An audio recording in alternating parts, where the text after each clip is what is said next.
All right, welcome back everyone to my round 5 recap.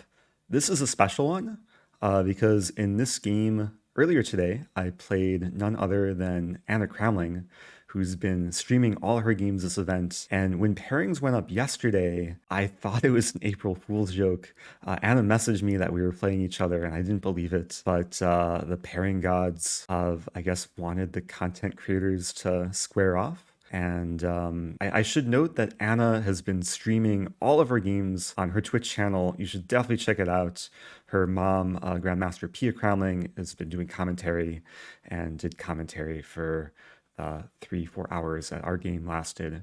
And it's been really, really good content. Like production quality is very good. And actually, after our game, we analyzed a lot on her stream. So I'll leave links in the video description to check out not only her Twitch channel but also her YouTube channel. She's been doing round recaps just like me. So let's get into the game. I'll admit I was a little bit nervous going into this game because I saw Anna's previous games and I feel like she's a bit underrated. And I mean, she's just been playing a ton of chess over recent years, plays a lot online, of course. And she has a relatively flexible d4 repertoire with white. So I wasn't entirely sure what to expect, but I sifted through like all of her chess.com games. I knew to expect d4 on move one, and I was preparing a few things, mainly Nimzo Indian and various Queen's Gambit decline structures. But then she surprised me on move two with the move bishop to g5. And this is not a move I could have predicted. I don't think she's played this almost ever. She did mention she played this once before, but through the thousands of games I looked at, I did not come across any with bishop g5. So this is a Trumpowski opening, and it's actually a line that I've avoided in recent years because I've been a little bit lazy to study this from the black side. The way to avoid this is just by playing d5 on move one, which I usually play, going for a more traditional Queen's Gambit or Queen's Gambit declined. But after bishop g5, I still knew a few things about what to do in the opening, and I was actually fortunate. A few months ago, I began studying some courses through this website, chessmood.com. Big shout out to Avatik Gregorian, Grandmaster, and his team. Has a lot of like just amazing instructional content on Chessmood, and he has a whole black repertoire. And in one of the video lessons, he covers extensively what to do against the Trumpowski. And I spent maybe about half hour to hour watching the course of how to play this position as black. So the ideas weren't super fresh, but I knew the basic setup is to play pawn to d5. She played pawn to e3. And actually, I was more prepared for bishop f6, after which I would take and then play this structure. But after e3, I was trying to figure out what the best move order is, because there's some options for black. There's c5, there's knight e4. Ultimately, I decided on c6, which is mainly just a flexible move. I thought that maybe we could potentially transpose into some like semi-Slav setup if knight f3, then e6, c4, and then maybe I would go for Cambridge Springs with knight d7 and eventual queen a5. And c6 also has an interesting trap to it, that if white plays c4 immediately, it's possible for black to essentially be winning in the next two moves. So I can take the pawn, and if white plays a natural recapture, black to move and win a piece, the common opening trap, queen a5 winning the bishop. So white does have to be careful not to blunder the bishop on g5. And she didn't play c4, but she relatively quickly played bishop takes f6. And then after ef6, I was kind of back into my chess mood preparation, because after c4, I knew that black should take here. If I don't take the pawn, and let's say I play a move like bishop d6, this is actually a pretty instructive example of how weak the isolated queen's pawn can be. Because from here, white can play knight c3, bean counter the bishop on g2, bring the knight to f4, and put the queen on b3, and there'd be 1, 2, 3, 4 attackers against d5, just a very weak pawn. I've made this mistake before, so I knew that black should take in this position on c4. And after bishop c4, at first glance, maybe it looks a little bit uncomfortable because black has 0 center pawns and white has 2 center pawns. But there's still control over the center with my c and f pawns. And there's relatively easy development. Both my bishops are open. I start with a move bishop to d6. She develops knight. I castle, queen c2, and I play f5. And the idea of f5 is to eventually play knight d7 and knight f6. And this is still within the realm of the opening preparation, where essentially black wants to achieve nice harmony with the pieces, have good control over the e4 square, maybe eventually play g6, and then usually much later develop the bishop. There's cases where black plays queen e7, bishop e6, or sometimes even pawn storming on the queen side.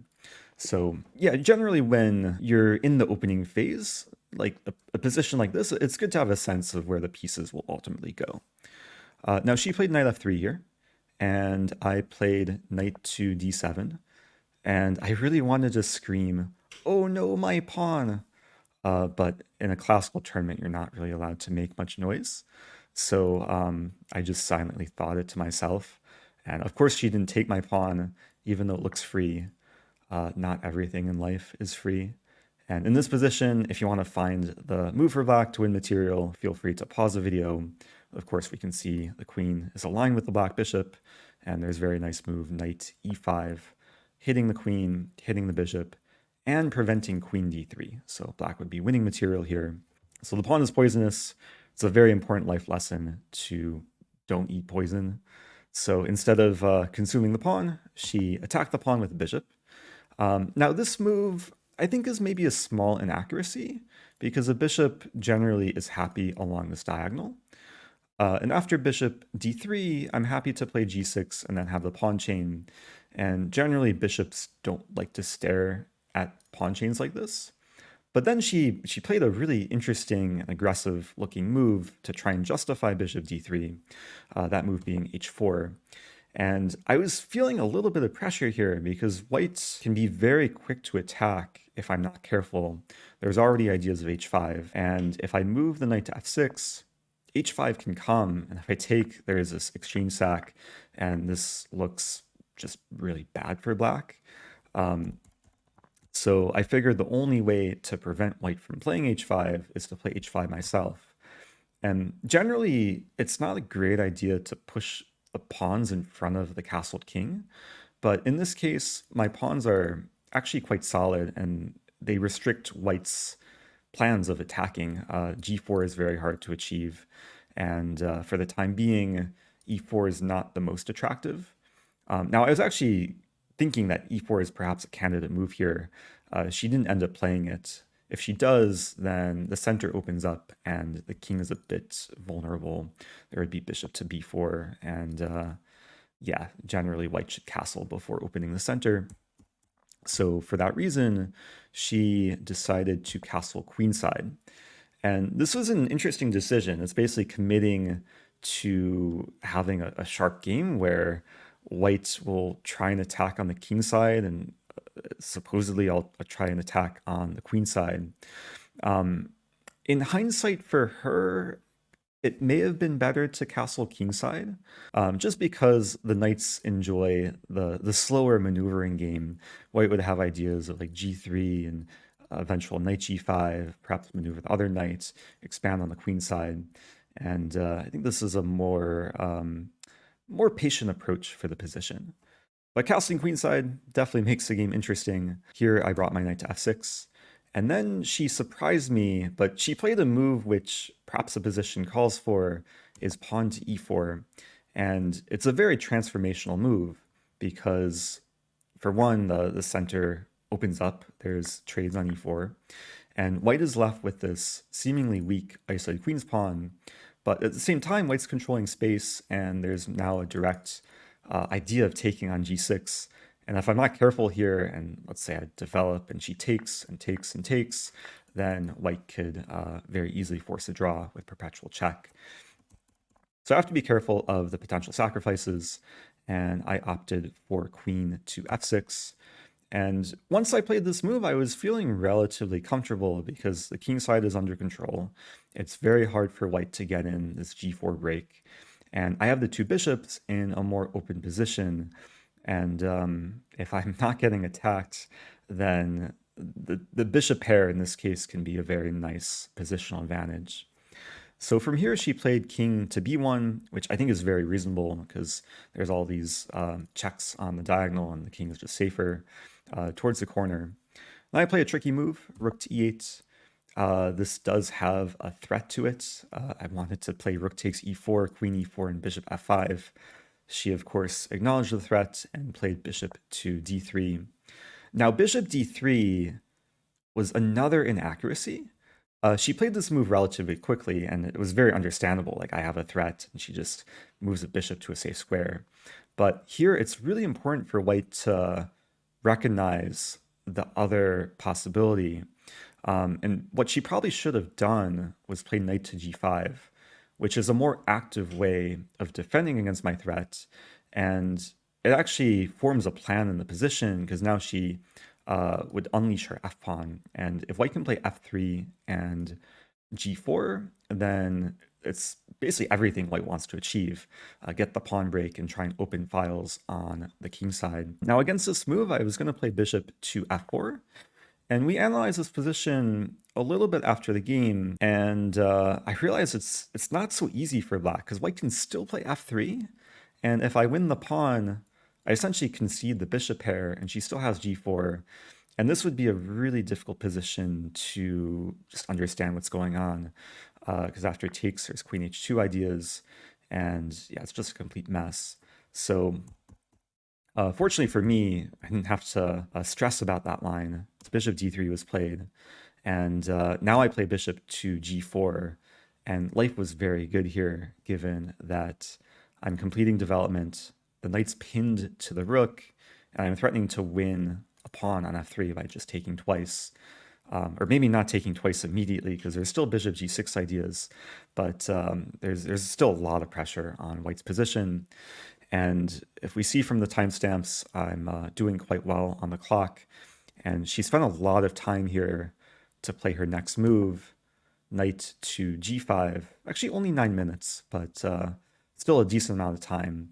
And in the moment, it felt like this was essentially going all out, that she recognizes that it's a difficult position, and she's trying to create some imbalances, some chaos in the position, and try and exploit the f7 pawn with eventual bishop c4 ideas.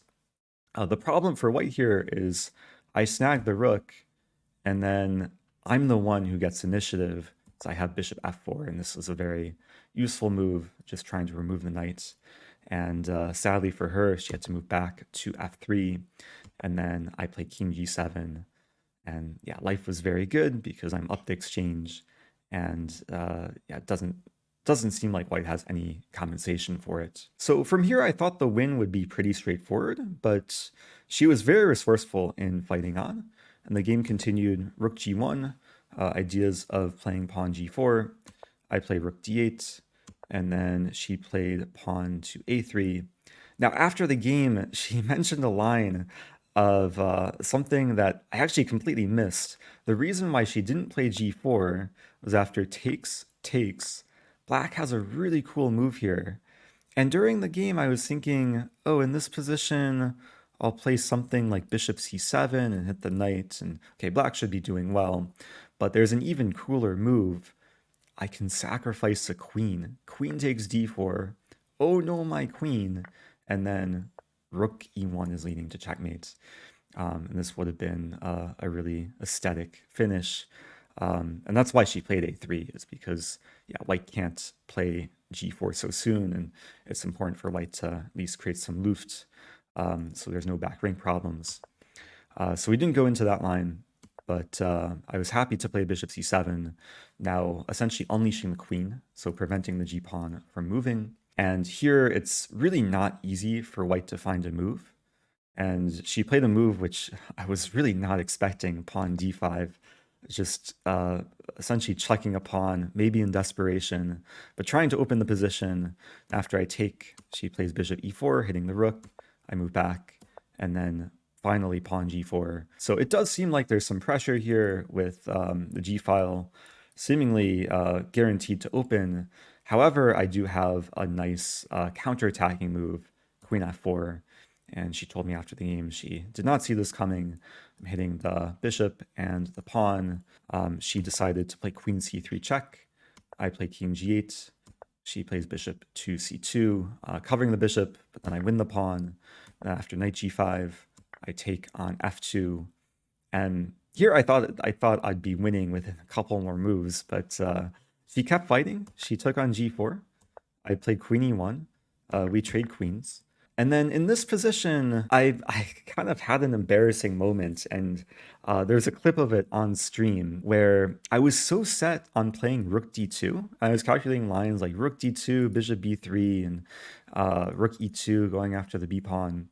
And I reached out my hand, touched my rook, I moved it to d2, and then I realized there's knight f3. There's a backwards knight fork, and I would essentially blunder back the exchange. Now, I'd still be winning because I'm up enough pawns, but I didn't want to allow her to, to win one of my rooks. So thankfully, I did not let go of my rook when I played rook d2, and I put it back on d6 and thought for a little bit before playing rook to d7, just a safer move. And in a position like this, there's no reason to overcomplicate things, just trying to play solidly. And after bishop b3, king g7, put the king back on a dark square. She plays rook g2, play bishop f4. She moves her knight back, attacking the bishop, bishop h6, rook f2, f6. Seems like everything is under control here. And then she plays h5. And when she plays h5, I thought I had a simple way to close things out, rook d3. But now we're approaching the last tricky moment of the game, because with 33 seconds on her clock, she found a move that made me think for, I think, at least 5 minutes. She played the move rook to g2, leaving her knight on pre. And I mean, there's a lot of winning options for black, but I was trying to find something just crystal clean. And I really wanted to take the knight, rook h3, but then she has rook g6. Now, if I move my king to h8, I lose a bishop. If I move it to h7, at first I saw bishop g8, king h8, black is winning, but then there's this move bishop c2. And yeah, there's still wins here for black, but I didn't want to have the headache over all the possible discovered checks. So I ended up rejecting rook takes knight. And the other option I was looking at is rook takes bishop, but then after actually, white can take here first. King h7 takes rook e3. King goes maybe c4, takes. I was trying to figure out this position because I'm up a pawn on the queen side, but my king is so far away. And if I take the pawn, there's rook f7, rook b7, and I didn't want the queen side to crumble. So instead of going for these unnecessarily like weird tricky lines, I just played the move to shut down all counterplay on g5, even though it's a little bit ugly, trapping in my own bishop. I now have two connected pass pawns, and after knight f4, I gradually make progress. I give back some material, but now I'm up 3 pawns, and yeah, then the pawns go marching. She plays bishop f5. I'm happy to simplify further, and this g pawn is essentially unstoppable. There's one final trick in the position, and goes to show her resourcefulness. After g2, rook f8. I don't want to play king e4, blundering rook e8. Although I was curious during the game, if I play king e4, rook e8, king f3, takes king f2, I was curious if black is still winning here, but I didn't want to actually find out during the game. So instead, I play king g4, and eventually the checks run out. My king finds shelter on the c file. I think she gave one more check, or maybe she resigned in this position just to show rook here, king c2, and the pawn is queening. So that was a game. I think there were a lot of instructive moments, especially from the opening and early middle game. And I don't think she made any obvious blunders this game. It was more just a few small inaccuracies and choosing the wrong plan from the early middle game stages that led to White's position falling apart, but definitely some lessons to take away. And I do encourage you, if you want a more extensive analysis of this game, we had a great discussion on her Twitch channel. I'll leave a link below. I'm also really curious to see her recap on this game because she did a recap just like this where she analyzes her takeaways. So I think she uploaded it maybe an hour ago. So I'm going to watch that pretty soon, and then I'll upload mine hopefully within the next 24 hours of this recording. It's a long tournament. I actually played 2 games today, so I have one more game to recap. The game I played after playing Anna. Thankfully, there are 3 more rounds left, and it's a game a day for the final 3 days. So I'm going to try and get some sleep. It's almost 2 a.m. It's been a long day. Thanks everyone for watching. I really appreciate like all the nice feedback and comments and people cheering for me or Anna or anyone else playing. It's nice to see some people watching the event and enjoying the chess. So stay tuned for more, and I'll see you guys soon.